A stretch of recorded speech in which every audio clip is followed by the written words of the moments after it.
Hello guys, good morning sa inyong lahat. So mag-update lang tayo sa ating tindahan ngayon guys.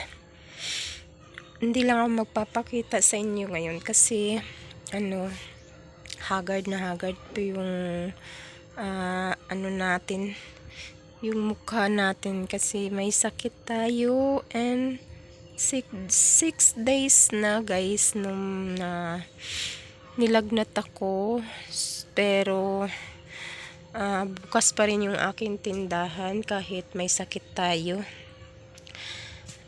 Ngayon, hindi na masakit yung ulo ko, pero yung katawan ko ay yung pagod.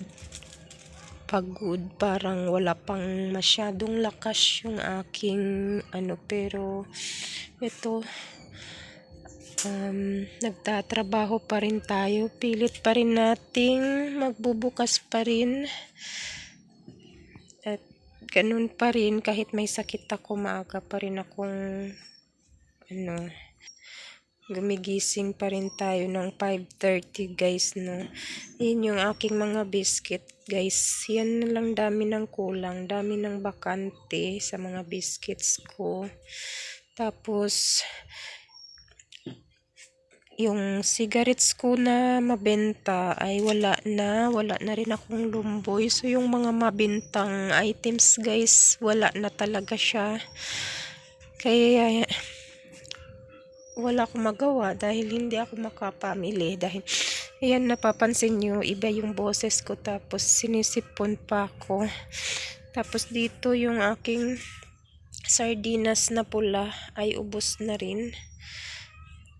At yun, tapos yung meron pa akong wala, yung crumble na pagkain ng manok, yun ubos na rin. Buti na lang yung pellets ay marami-rami pa kasi nakapag-stock ako ng pellets.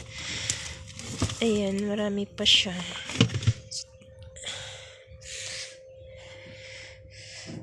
So at dito naman sa aking eto kasi may mga stock akong naitam dyan, kaya hanggang meron pa siya, pero ito last na lang yan. Ito kasi yung mabenta. So pati tinapay ko ay wala na rin, marami nang naghahanap ng tinapay. Ubos na yung aking tinapay.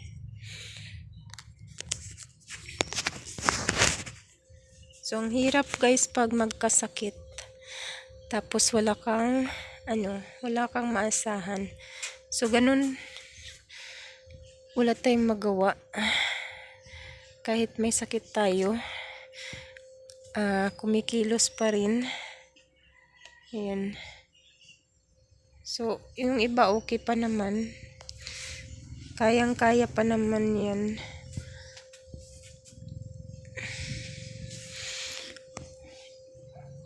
Ayan, dito sa mga juice ko ay yan na lang yung natira, kalamansi tsaka dalandan.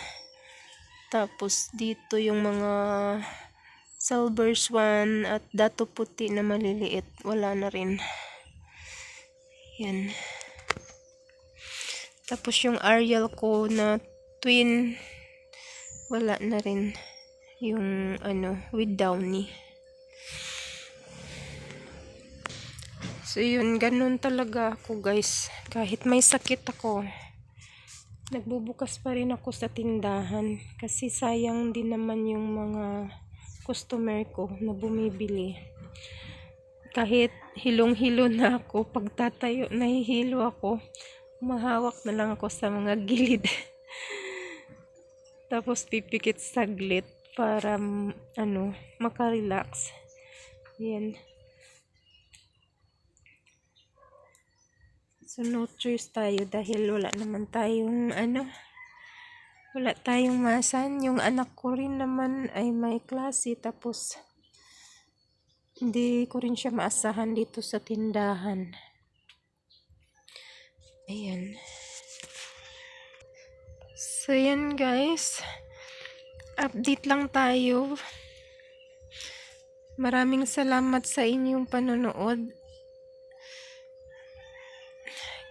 Thank you sa lahat na nagsuporta. Maraming salamat guys. Bye-bye sa inyong lahat. At meron pa pala dito. I-share ko rin to sa inyo. To. Ayan, meron tayong parcel. Yan na dalawa. Pero idudugtong ko na lang yun sa isa kong video. Ayan. Yung mga ano ko, nagkagulo na. Hindi na naayos. Tapos dito sa labas, ito yung mga display ko sa gilid ng aking tindahan, guys. Yan, bago kong